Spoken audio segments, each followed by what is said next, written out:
En aquel tiempo Jesús vio a un hombre llamado Mateo sentado a su mesa de recaudador de impuestos y le dijo, sígueme. Él se levantó y lo siguió. Después, cuando estaba a la mesa en casa de Mateo, muchos publicanos y pecadores se sentaron también a comer con Jesús y sus discípulos. Viendo esto, los fariseos preguntaron a los discípulos, ¿por qué su maestro come con publicanos y pecadores? Jesús los oyó y les dijo, no son los sanos los que necesitan de médicos, sino los enfermos. Vayan pues y aprendan lo que significa, yo quiero misericordia y no sacrificios. Yo no he venido a llamar a los justos, sino a los pecadores. Palabra del Señor. Gloria a ti, Señor Jesús. Siéntense, por favor. Escuchamos hoy el pasaje cuando Jesús llama, este hombre se llamaba Leví. Cuando Jesús lo llama, se llamaba Leví. Leví era recaudador de impuestos. Este trabajo se prestaba, es recaudador de impuestos en aquel tiempo. El Imperio Romano tenía control o dominio sobre el pueblo de Israel, de otros muchos pueblos y también de Israel. Entonces les cobraba impuestos y ponía gente del mismo pueblo que conociera a los de ahí a que cobrara los impuestos y se los mandara. Entonces, pues ellos podían decir mentiras y eso se prestaba para extorsionar, para robar, para generar favores con otras personas, porque pues en Roma les creían, si decían esto es lo que salió de impuestos, les creían, no entraban ellos en discusión. Y los de Israel decían que eran traidores, porque les cobraban, les sacaban los impuestos para mandárselos a Roma. Entonces, esto es a lo que se dedicaba este hombre llamado Leví.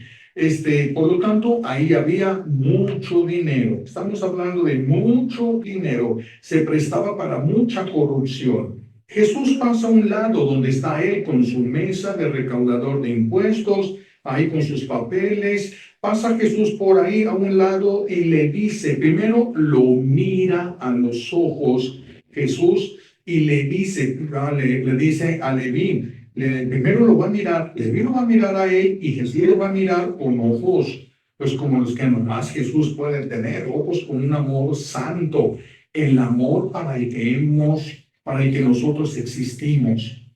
Ese amor es un amor irresistible. El que llega a ver o a experimentar ese amor de Dios, ya ninguna cosa le puede llenar de este mundo. Ya no le puede llenar nada. El que experimenta ese amor de Dios ya no puede entender, ya las cosas del mundo ya ni le interesan tanto. Entonces, cuando Jesús ve a los ojos a Leví con ese amor santo, con ese amor divino, Leví se va a sentir traspasado por ese amor, conquistado por el amor de Dios. Jesús le dice después una sola palabra, sígueme, sígueme. Leví, ¿qué es lo que significa ese nombre Leví? Significa el que une. Eso es lo que significa Leví, el que une. Entonces Leví se levanta y deja su preciado negocio, un negocio muy bueno que dejaba mucho dinero, de recaudar impuestos, se levanta y se va con Jesús. Leví estaba enfermo de avaricia, porque para que no le importara que el pueblo, su mismo pueblo lo llamara traidor, pues esto que allá había mucho dinero y era fácil llegar a ser recaudador de impuestos. Leví estaba enfermo de avaricia, estaba enfermo de corrupción, pero cuando descubre el amor de Dios, lo deja todo. Se levanta y siguió a Jesús y se convierte en San Mateo. Leví y San Mateo. Fíjense nada más la diferencia que hay cuando nosotros dejamos nuestra vida anterior para seguir a Jesús, y es cuando se empieza un camino de santificación, un camino de santidad. Para dejar todo, aquí hay un gran problema. Dejar todo no es fácil. Dejar todo lo que amamos, todo por lo que hemos trabajado toda nuestra vida, no es fácil. Pero dejarlo todo y seguir a Jesús, para que alguien pueda hacer esto, necesita amar a Jesús más que lo que ama de este mundo, más de aquello que va a dejar. Pero si ama más lo que tiene en el mundo que a Jesús, no lo va a dejar que Jesús. Por eso es que la conversión se va dando paso a paso. Vamos conociendo, vamos siendo tocados por el amor de Dios hasta que la persona voluntariamente suelta todo. Porque Dios no te lo arrebata de las manos. ¿Podría? Sí. Podría perfectamente el Señor cualquier cosa de esta, una tormenta grande, un desbordamiento de un río o cosas, y se queda la gente sin nada. No puede quitar todo en un momento si así lo quisiera Él, un terremoto o algo, pero Él no te lo quiere quitar. Quiere que tú lo sueltes si tú quieres. Y si esto lo sueltas, tiene un sentido. No es para ser pobre, no es para sufrir, es para seguirlo. Soltar las cosas, pero para esto tenemos que amarlo. Y eso es el proceso de conversión que nosotros necesitamos. Entonces, este hombre no solamente va a dejar el puesto de recaudador de impuestos, ahí también dejó su nombre. Ya no se va a llamar Leví, ahora se va a llamar San Mateo. Y ya después, cuando alcanza la santidad y el martirio, entonces ya nosotros le vamos a decir San Mateo. San Mateo se levanta Leví para convertirse en el apóstol San Mateo. Esto es bien importante porque hay personas que Dios llama que eran de lo peor. No malitos, no hicieron algunas cosas malas.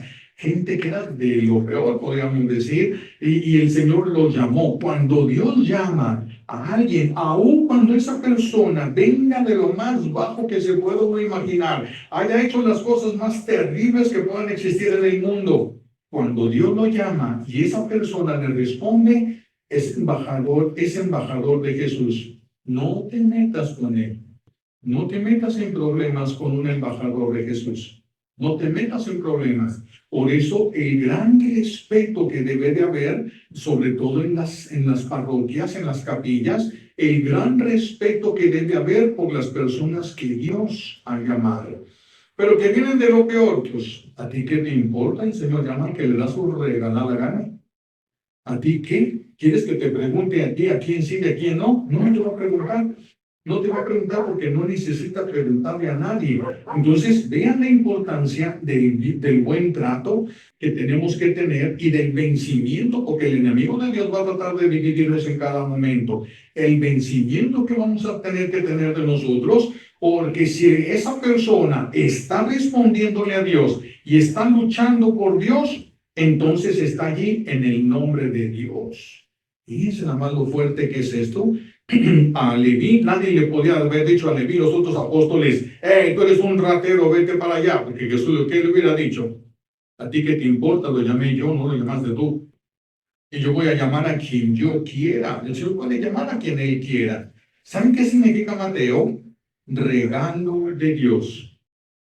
Es lo que significa Mateo, regalo de Dios. Y de hecho todos nosotros somos un regalo de Dios.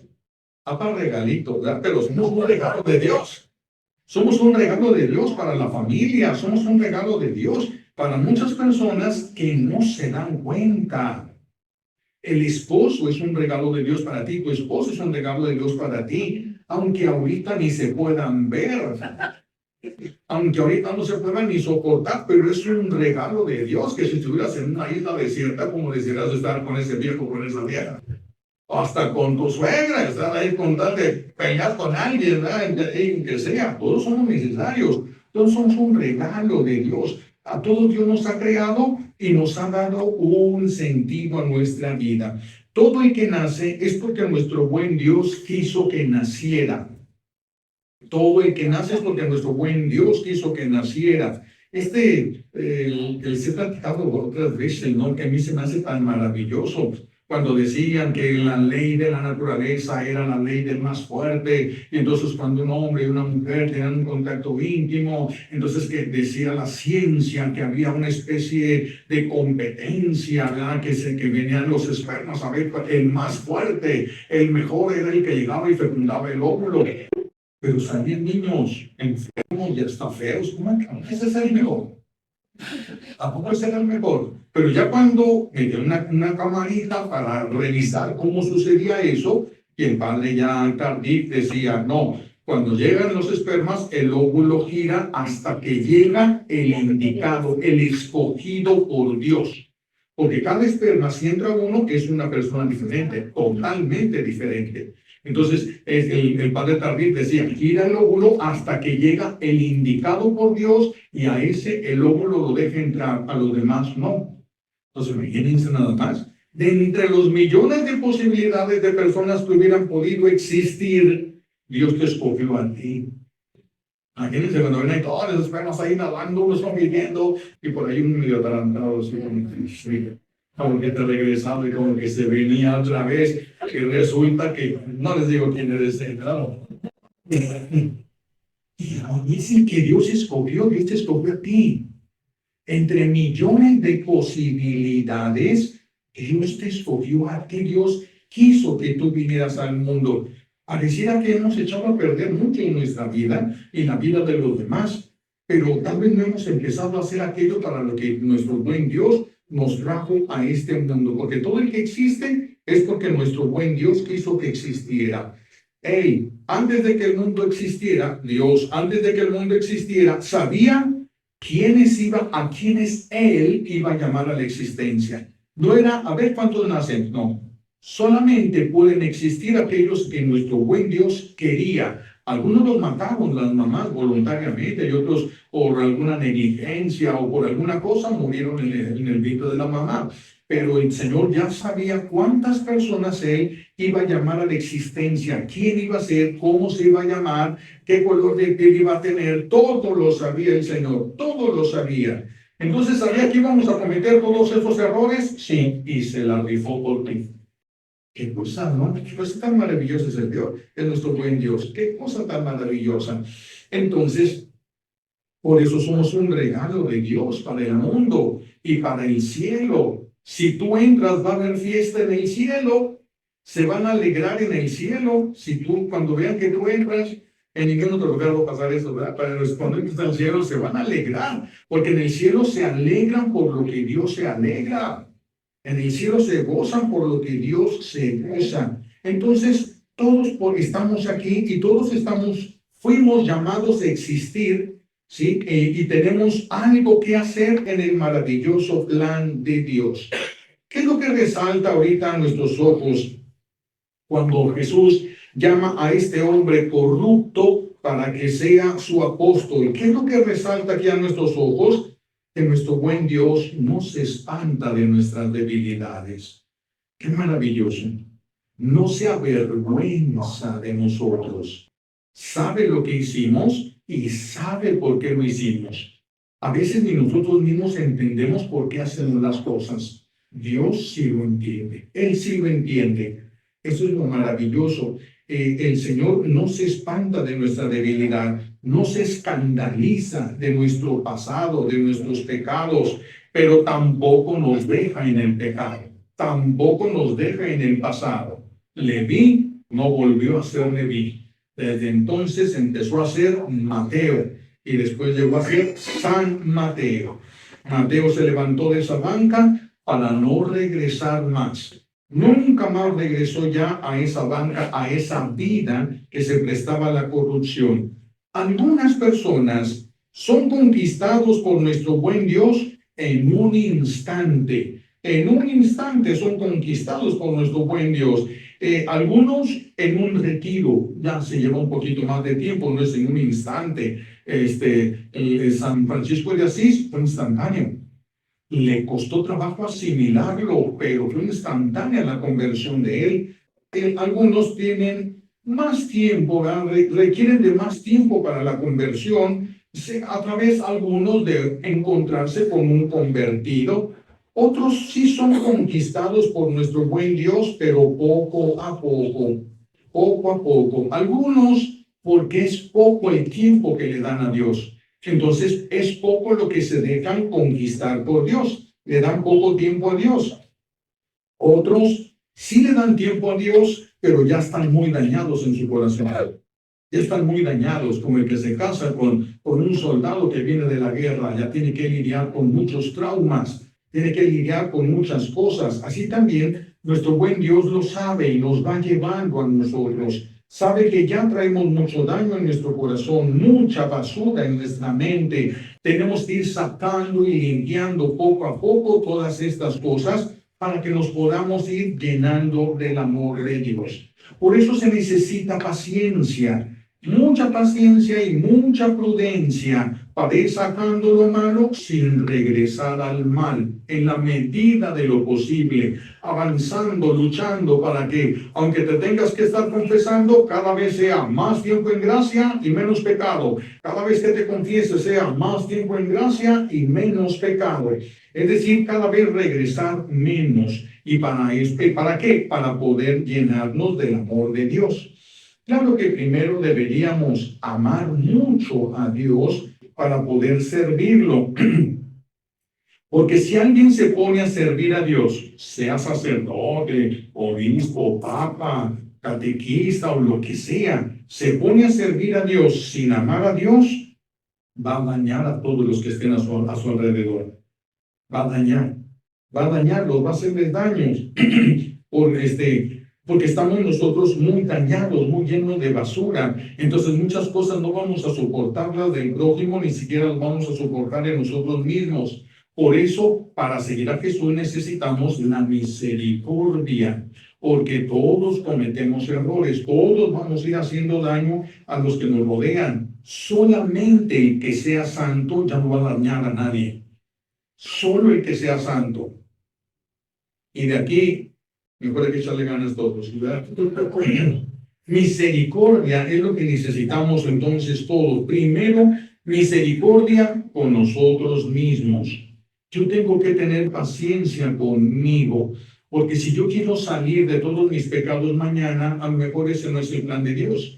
Él va a querer que yo luche contra el pecado para que purifique lo que hice. Entonces se va a cumplir lo que quiero. Y si no tengo paciencia y si no tengo misericordia, no voy a llegar hasta el final del camino.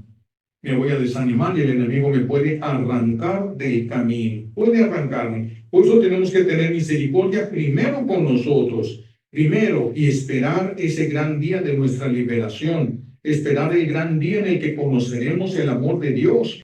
Y ese día ya todas las cosas van a cambiar, sin que nada cambie a nuestro alrededor, nada más nosotros. Nosotros vamos a cambiar. Jesús cita al profeta Oseas en el capítulo 6, cuando pide misericordia, donde dice Jesús, ¿qué no han leído que dice el Señor? Misericordia quiero y no sacrificios, conocimiento de Dios y no holocaustos. Esto lo dice a través del profeta Oseas y Jesús lo repite. Es que si nosotros fuéramos misericordiosos con los que nos rodean, sanaríamos más rápido y nos liberaríamos más rápido. ¿Por qué? Porque el que es misericordioso, recibe misericordia.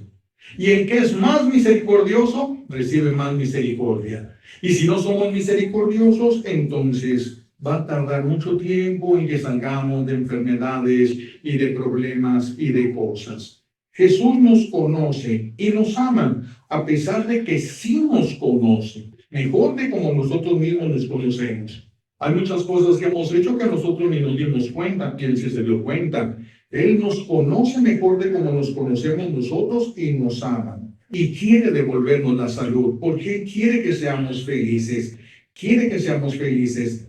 Nosotros hemos recibido esa misericordia de Dios, que nos sigue amando a pesar de lo que somos, y ahora quiere que nosotros seamos misericordiosos.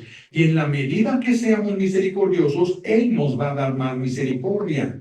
Porque si yo necesito misericordia de Dios para ser sanado, pero le estoy haciendo la vida imposible a mi suegra, a mi cuñado, a mis hermanos, le estoy haciendo la vida imposible, ¿cómo? Si yo no tengo misericordia, ¿cómo la voy a recibir de Dios? ¿Cómo la voy a recibir de Dios? Es necesario que practiquemos, que seamos misericordiosos para recibir misericordia. Es indispensable que seamos misericordiosos para que recibamos nosotros misericordia. Nuestro buen Dios nos quiere dar muchas cosas, pero la justicia divina lo detiene. ¿Cómo te puede dar libertad si tú tienes esclavizado a alguien? ¿Cómo te puede dar libertad si tú tienes esclavizada a una persona, atormentada a una persona? Él te quisiera dar muchas cosas, pero no puede. Él nos quisiera dar muchas cosas, pero la justicia lo detiene. Lo detiene. No nos puede dar gozos divinos mientras nosotros estamos haciendo sufrir a alguien. Estaríamos deteniendo lo que Dios nos quiere dar, privando a Dios de darnos lo que Él nos quiere dar. Nuestro buen Dios es misericordioso. Bueno, o el ser misericordiosos, incluso con nosotros mismos, esa es una tarea que nosotros tenemos. Es una tarea. Si yo no me tengo misericordia, tampoco voy a recibir la de Dios, ni la de nadie. Si yo creo que no merezco misericordia, con eso de que yo creo que no merezco, no recibo nada. Hoy mismo que vamos a ungir a los que vinieron, muchos, si alguien piensa, yo no merezco, no va a recibir nada. No va a recibir, Dios le va a respetar. Va a recibir el que espera recibir de Dios. Y el que más espere, más va a recibir. Pero va a recibir según el plan de Dios. Algunas sanaciones de Jesús eran progresivas y algunas eran instantáneas.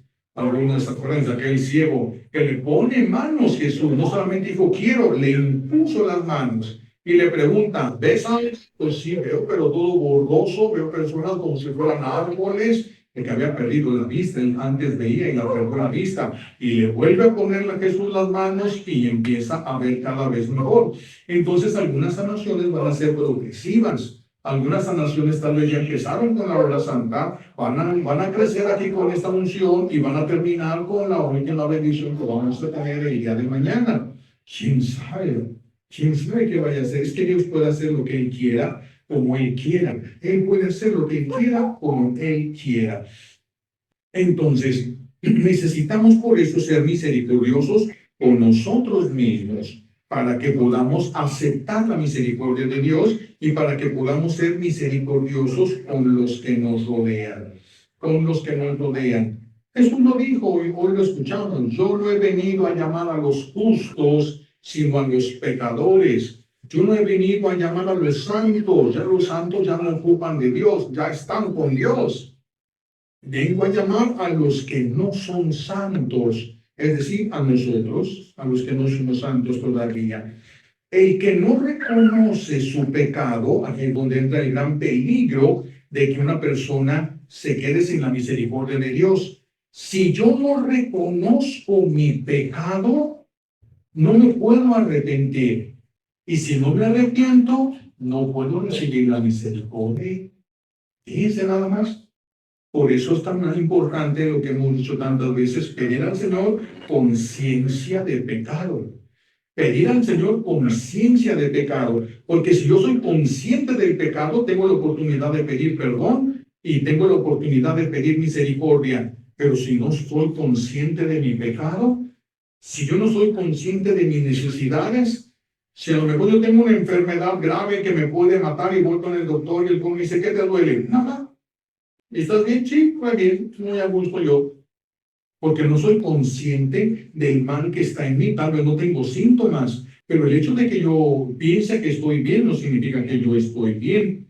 Por eso, la importancia de reconocer el pecado. El día que todos reconozcamos nuestros pecados, todos vamos a ser más misericordiosos, porque nos vamos a dar cuenta de la misericordia que Dios ha tenido con nosotros. Y aquel que ha recibido misericordia está obligado a ejercer la misericordia. Está obligado a ejercer la misericordia. Por eso, ¿Jesús pudo salvar a los fariseos? No. ¿Por qué? Porque los fariseos se autodenominaban santos. Y si ellos creían que eran santos, entonces ellos pensaban que no tenían nada de qué arrepentirse, nada de qué pedir perdón. Y por eso se condenaron. Y Jesús va a decir, si la justicia de ustedes no es mayor que la de los fariseos, tampoco entrarán. Gracias.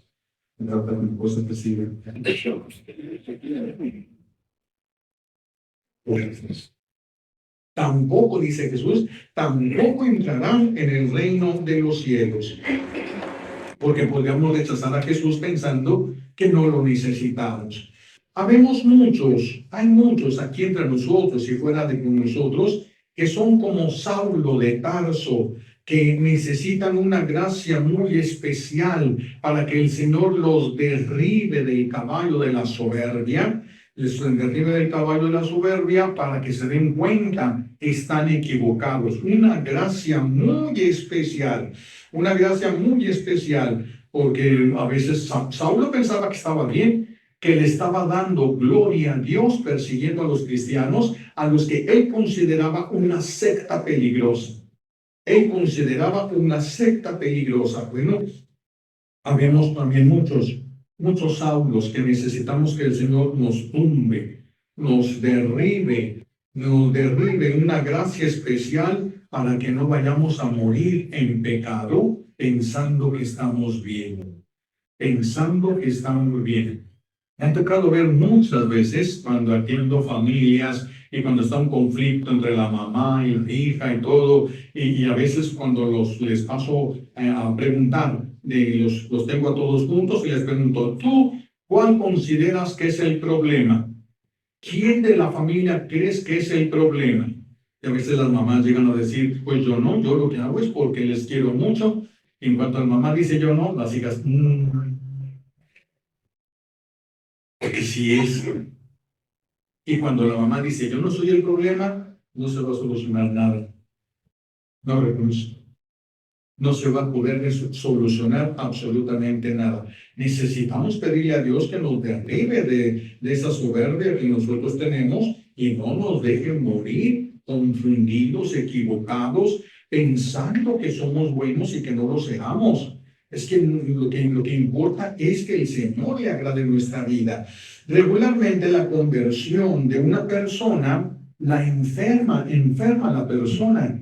La conversión no es de que se va convirtiendo y se va sanando, no, a veces es al revés. Conforme la persona se va convirtiendo, se va enfermando, porque empieza la persona a sufrir ciertos achaques o a tener muchas desgracias. ¿Por qué? Pues porque el enemigo va a luchar para que la persona se canse, se desanime, se desaliente y deje de luchar y deje de buscar el cielo y deje de todo y diga, yo estaba mejor cuando no estaba en la iglesia, me iba mejor cuando yo no iba a misa, estaba yo mejor cuando yo no comulgaba, que sí podía hacer esto, antes me divertía y ahorita ya perdí mis familiares, ya no me invitan a las fiestas, mis amigos ya no me hablan, ya estoy peor que antes. Así lo piensan algunos, ¿verdad? Pues ese es el deseo, y ¿cómo decirles? Cuando sale el pueblo de Israel de Egipto y están en el desierto, muchos le llegaron a decir a Moisés, estamos cansados ya de este desierto, añoramos lo que teníamos allá en Egipto. ¿Qué tenían en Egipto? Eran esclavos. Pero eran esclavos que tenían cubetas llenas de cebollas y de carne, y es lo que querían decir, ya quisiera yo estar allá para tener cubetas llenas de cebollas y de zanahorias y de carne, aunque fueran esclavos. Fíjense, uno puede desear ser esclavo con tal de satisfacer sus deseos. Nosotros, eso nos pasa a todos. No le pasó a Leví porque él estaba cerca de Jesús y le respondió. El que está cerca de Jesús significa que ya no va a fallar. Y Judas, entonces Iscariote, no pasó 3 años también con Jesús y se condenó. 3 años con Jesús. Leví no era mejor, es más, Leví era peor que Judas, pero Leví no regresó al mal. Y Judas nunca soltó sus ideas distorsionadas y sus deseos ambiciosos. Nunca los dejó y por eso se perdió él. Entonces, por eso la conversión a veces nos enferma, nos sumerge en desgracias, porque el enemigo de Dios va a luchar para recuperar a su esclavo. Y nuestro buen Dios permite eso, permite ese sufrimiento, permite esa lucha para purificarnos o para que veamos si verdaderamente queremos estar con Él, para ver si no es nada más una llamarada de petate, en las buenas y en las malas, o solamente vas a estar con Dios en las buenas. Esas cosas nos ayudan. Cuando todo se pone peor, cuando parece que en lugar de avanzar estamos retrocediendo, es cuando uno se pone a prueba lo que uno quiere. Se pone a prueba. Es igual que en el matrimonio. En el matrimonio todo es muy bonito cuando se casan, recién casados, ¿sí? ¿Por qué? Porque lo que nosotros llamamos enamoramiento es una cuestión química, es un movimiento químico en nosotros y eso dura meses. Por eso cuando se casan, hoy ya aguantan todo. Hoy está con una sonrisa, hoy todo es bien bonito. Pero cuando se acaba ese químico y ya ves la realidad, y es cuando ya no soportas, ya quisieras regresarte con tu mamá aunque te gritara, aunque te pusiera a lavar los platos, aunque todo. Todos tenemos estos momentos en la vida, todos vamos a pasar estos momentos. Todos vamos a desear regresar a la esclavitud para disfrutar el pecado. Los que aguanten, los que soporten, los que sufran, porque algunos piensan que se van a convertir sin sufrir. No se puede, no se puede. Tienes que ir dejando lo que amas, lo que tanto te acostumbraste, por lo que tanto luchaste. Eso te va a doler, eso te va a doler dejar eso. Entonces, el Señor va a permitir eso, pero lo va a permitir para purificarnos o para permitirnos que vayamos pagando lo que nosotros debemos, los sufrimientos que hemos hecho a las personas que nos rodean, a los que hemos hecho sufrir de manera consciente y a los que hemos hecho sufrir de manera inconsciente. No nos dimos cuenta y los hicimos sufrir, pero todo sufrimiento que provoquemos lo vamos a tener que pagar. Por eso es que muchas personas sanan más fácil y otras menos. Hay algunos que Dios los conquista. Es que cuando Dios está en la conquista es extraordinario. El Señor te echa unas miradas y toda la cosa. Cuando el Señor está en la conquista, todos más bonitos, se sienten maravillas, ven que el corazón y toda la cosa. Parece que uno puede llegar a enamorarse de Dios. Puede llegar a enamorarse porque Dios te da mucha paz. Y ya que te conquista, pues ya no te deja en paz. Entonces empieza a purificarte, lavarte, prepararte, llenarte de gracias. Para eso tiene que ir sacando lo que no debe de estar en tu vida. Y después, algunos el sufrimiento empieza al inicio, otros a media vida y otros al final de su vida. Depende de los planes de Dios, que siempre son mejores que los de nosotros. Entonces, por eso, esto es para que si alguien va a alguna misa de sanación, a algún lugar, y ve que muchos sanan y él no sana, ustedes no llegan a sanar en esto, no se preocupen. No significa que Dios no haya visto o que no se le haya escapado algún milagro para ti. Es porque ella tiene planes. Es porque tiene planes o tienes que revisar si cómo llevas tu vida. Si Dios tiene un lugar en tu vida o no tiene un lugar en tu vida. Todo esto tenemos que ir viéndolo y confiar en el Señor. Confiar en el Señor. Cuando llega, con esto termino, cuando llega Moisés a Egipto para sacar al pueblo de Israel, ¿lo sacó al siguiente día? No, los estudios dicen que pasaron años. Años de lucha y de guerra. Años. Entonces no esperen ustedes que ya porque quieren salir de algún problema, de algún vicio, de alguna enfermedad o de alguna calamidad o una desgracia, no crean que van a salir inmediatamente. Puede ser, si dentro de los planes de Dios eso cabe, lo puede hacer, sí. Te puede abrir puertas y te puede dar más de lo que tú hubieras imaginado que ibas a tener en este mundo. Puedes tener muchísimo más que eso, pero muchísimo más que eso. El Señor se encargaría, tiene mil maneras. Él dijo, voy a hacer que como ríos vengan las riquezas de todo el mundo hacia Jerusalén. Y lo hizo en tiempos del rey Salomón. Lo hizo en tiempos del rey Salomón. Él no dijo que iba a ser para siempre. Él dijo que lo iba a hacer para demostrar que podía y puede. Cuando el pueblo de Israel en el desierto, ya estamos hartos de este maná, queremos comer carne. Y les dice Dios a través de Moisés, ¿creen que no han comido carne porque no puedo darles?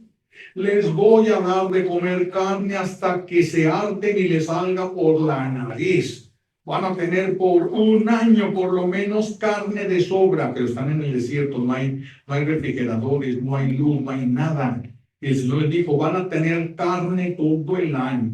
¿Qué hizo? Hizo bajar un montonal una parvada de codornices. Es que las codornices van volando hasta que llegan al máximo de sus fuerzas. Ya cuando no pueden ni mover las alas, bajan toda la parvada y ya no pueden volar. Duran días para poder volver a volar. Entonces bajaron a un ladito del campamento de Israel ¿Y cuando iban a volar? Todos agarraron todas las codornices que quisieron, las pusieron en jaulas y tuvieron carne de sobra.